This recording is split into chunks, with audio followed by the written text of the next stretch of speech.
महाराज जी आप कहाँ से आए हैं? केदारनाथ से बंद केदारनाथ यात्रा में महाराज मेरे को आप ना एक महामृत्युंजय का कोई पाठ सुना सकते हो, कोई मंत्र सुना सकते हो? एक बार महामृत्युंजय का मंत्र सुनाइए।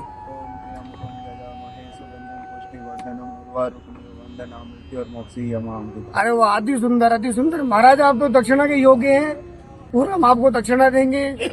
आप इतने अच्छे कार्य के लिए जा रहे हैं और बाकी महाराज आपने इतने सारे रुद्राक्ष ग्रहण कर रखे हैं ये। अरे गुरु महाराज के तो जो आपके महाराज जी जो गुरु महाराज है उनका शुभ नाम? श्री महंत ओमकार गिरी महाराज। अच्छा जी, कहाँ? श्री पंचायती निरंजनी अखाड़े से। अच्छा महाराज जी आपने कोई सिद्धियां वगैरह प्राप्त कर रखी है? हम सिद्धि के पीछे नहीं है, भोलेनाथ के पीछे। भोलेनाथ के पीछे? भोलेनाथ से ही देखो जो भी कुछ है, जो भी प्राप्ति होती है शंकर भगवान भोलेनाथ के से ही उत्पत्ति है। यही कहते हैं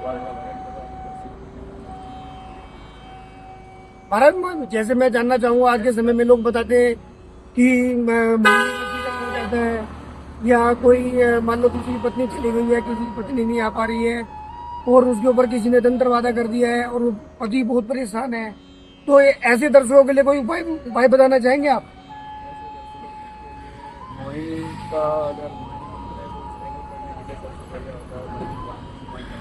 हेलो हनुमान चालीसा हो गया। हेलो हाँ। मगर महाराज मैं ये जानना चाहता हूँ, आज के समय में आज के संसार में दुनिया इतनी परेशान है कि कोई तन दुखी, कोई मन दुखी, कोई धन दुखी, सारा संसार सुखी हुई जो राम का दास। तो महाराज आप जैसे साधना वगैरह करते हैं, भोलेनाथ की पूजा करते हैं, आपको इस वेश में कितने वर्ष हो गए? 8 वर्ष। अच्छा 8 वर्ष से आप इस साधना में आ गए हैं और भगवान भोलेनाथ की भक्ति में भी लीन रहते हैं।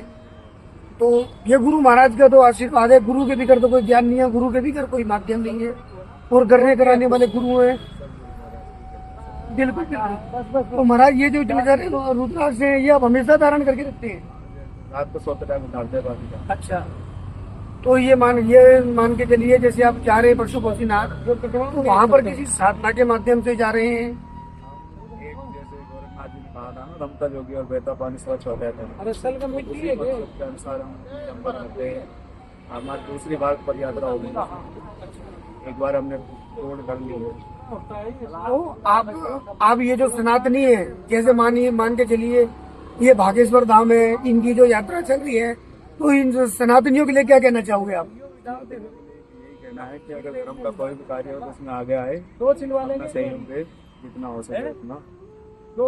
मगर मैं ये भी जानना चाहता हूँ महाराज, बहुत से ऐसे भी भक्त हैं जैसे भागेश्वर धाम वाले यात्रा निकाल रहे हैं, लोग उनको कुछ गलत लालचन भी लगा रहे हैं, कुछ लोग गलत भी बोल रहे हैं। बल्कि भागेश्वर धाम जो आदरणीय पर हम पूछिए धीरेन्द्र शास्त्री जी जो हैं, वो तो धर्म का इतना प्रचार कर रहे हैं और उनके साथ कई लाखों भक्त उनके साथ जुड़े रैली में।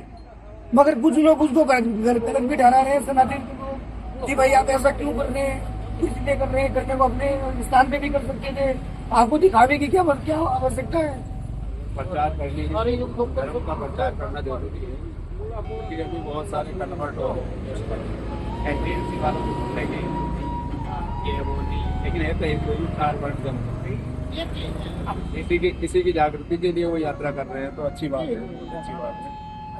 चारों वर्ण को अपनाना होगा तभी हिंदू राष्ट्र घोषित होगा। देखो अपने सनातनी है, जितने भी अपने सनातनी है, और हम तो सबसे यही कहेंगे कि आप जो ये जो भागेश्वर धाम की जो यात्रा है, इस यात्रा में जुड़े और ज्यादा से ज्यादा सहयोग करें, क्योंकि अपना सनातन जो है हम प्रयास करते हैं ज्यादा से ज्यादा आगे बढ़े।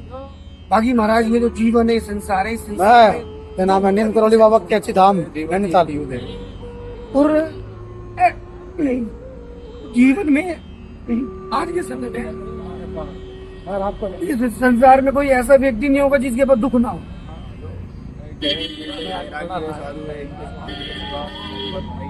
और महाराज एक बात और मैं जानना चाहता हूँ, जैसे मान के चलिए आदमी सुख पैसों से खरीदता है, मगर दुख को तो खरीदने की आवश्यकता नहीं, दुख तो ऑलरेडी सबके पास है। बिल्कुल।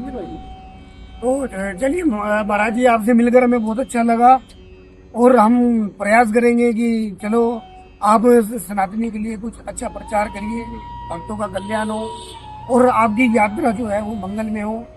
और आपने जो अभी हमें महामृत्युंजय का पाठ सुनाया, बहुत से ऐसे भी संत हैं जो संत सनातनियों को बदनाम कर रहे हैं, संत नहीं है, महात्मा नहीं है। में बहुत है हाँ, ये इस बैग में ये समझ लो त्रेता युग से ही छल कपट चल रहा है। रावण भी इसी बैग में सीता माता के पास पहुंचा। बिल्कुल वो तो सत्य बात है। तो ये जो पाखंड तो त्रेता युग से ही आ गया इस बैग में। पर वही है ना महाराज जी, पाखंड तो लोगों ने इतना ज्यादा फैला दिया है, इतना ज्यादा पाखंड फैला दिया है। और हमारे दिल से यही प्रार्थना होती है कि अगर मनुष्य का जीवन है ना, तो इस मनुष्य के जीवन में दान पुण्य कर्म यही सबसे पहले चीज है। अगर मनुष्य ने दान नहीं किया तो भी उसकी कोई गति नहीं है, ना तो कुछ लेके आया है, ना तो कुछ लेके जाना है। ये शरीर मिट्टी का है, अगर इस शरीर से अगर आत्मा निकल जाए तो ये शरीर बेकार है, कोई काम का नहीं है। और कर्म जाएगा। हाँ, और ये आत्मा से ही परमात्मा का लीन है। आत्मा जब से इसे निकलती है तो वो परमात्मा में लीन हो जाती है, क्योंकि वो प्रभु की कृपा दी हुई है। प्रभु से ही बिछड़े आत्मा और प्रभु से ही मिलन का सच्चा रास्ता। चलिए महाराज जी, आपका शुभ नाम जानना चाहेंगे? निगम चेतन गिरी। चलिए, बहुत अच्छी बात है महाराज, आपसे मिलकर बहुत अच्छा लगा। और आप दक्षिणा के योग्य हैं, हम आपको दक्षिणा भी देंगे। और हम ये प्रयास करेंगे, हमारा बालाजी रतन केंद्र है और हम प्रयास करेंगे ज्यादा से ज्यादा आपका प्रचार करें, लोग आपको देखें और ज्यादा से ज्यादा ऐसे संतों की सेवा करनी चाहिए, इनका सहयोग करना चाहिए, क्योंकि ये जो संत है बिल्कुल सत्य है। और मैंने जो भी इनके मुख से जो भी मैंने पूछा, इन्होंने सत्य बताया और कलयुग में सत्य की ही जीत है, सत्य की ही फिर विजय प्राप्त है। बिल्कुल। चलिए ठीक है महाराज, हर हर महादेव, हर हर महादेव महाराज, हर हर महादेव, हर हर महादेव। जय श्री राम, जय महादेव। ओम नमो नारायण।